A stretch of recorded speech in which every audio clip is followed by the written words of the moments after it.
হ্যাঁ বন্ধুরা, আজকে আমাদের গন্তব্য স্বপ্নের পদ্মা সেতু। পদ্মা সেতুর একটা ভিন্ন সৌন্দর্য রয়েছে, সেটাই আপনাদের দেখাবো আজকে। আমি এখন পদ্মা সেতুর টোল প্লাজার সামনে আছি। একটু পরে আপনাদের নিয়ে যাব সেই পদ্মা সেতুর।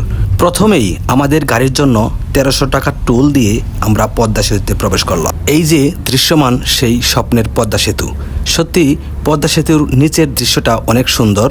তো সেখানে আসলে সবসময় যাওয়া হয় না। নিচ থেকে পদ্মা সেতুর পার, পদ্মা সেতুটা দেখতে কেমন সেটা আসলে নিচে না গেলে বোঝা যায় না। আসলে সবারই মনে চায় নিচে থেকে পদ্মা সেতুটাকে দেখি, পদ্মা সেতুর পাড়ে বসে পদ্মা সেতুর সেই ভিউটা দেখি। আমি যতবারই পদ্মা সেতুর উপর দিয়ে চলাচল করেছি ততবারই আমার মনে হয়েছে নিচ থেকে পদ্মা সেতুটা দেখার জন্য, কিন্তু সময়ের স্বল্পতার কারণে কখনো নিচে যেয়ে সেই পদ্মা সেতুর ভিউটা আমি দেখতে পারি নাই।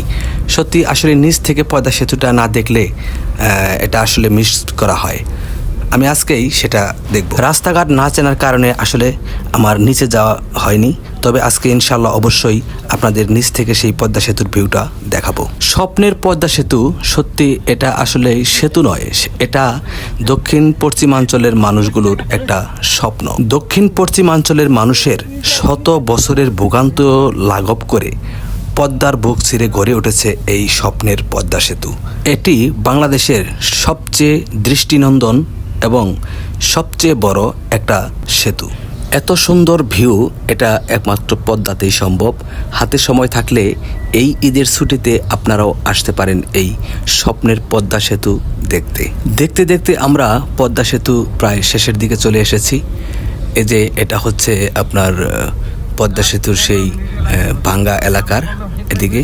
সত্যি অনেক সুন্দর। রাস্তার দুপাশের দৃশ্য দেখে আপনার মুগ্ধ হবেন এবং বলতে বাধ্য হবেন, এটা আসলে মনে হবে আপনার যে এটা বাংলাদেশ নয়, এটা হয়তো মধ্যপ্রাচ্যের অথবা ইউরোপ আমেরিকার মতো কোনো দেশের একটি দৃশ্য। ভাঙ্গা এলাকার এই গোলচক্করে আমরা রাস্তা হারিয়ে ফেলেছি।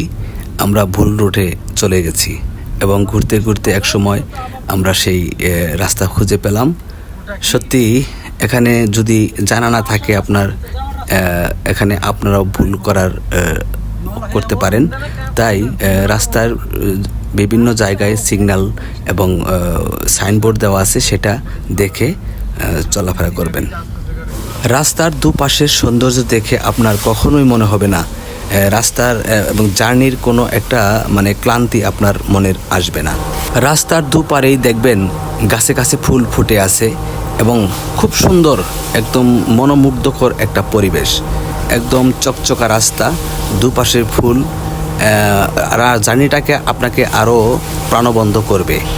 সত্যি ভালো লাগবে। সময় থাকলে আসতে পারেন এই স্বপ্নের পদ্মা সেতু দেখতে। আমরা এখন চলে আসছি সেই ইলিশের বাড়ি। পদ্মা সেতু আসলেন, ইলিশ খাইলেন না সেটা হয় না। এই ইলিশের বাড়ি, ইলিশের বিভিন্ন রেসিপি পাওয়া যাবে। দামটা একটু এক্সপেন্সিভ, পরিবেশটা অনেক সুন্দর। একটা ইলিশের দাম আমাদের কাছ থেকে নিয়েছে 5500 টাকা।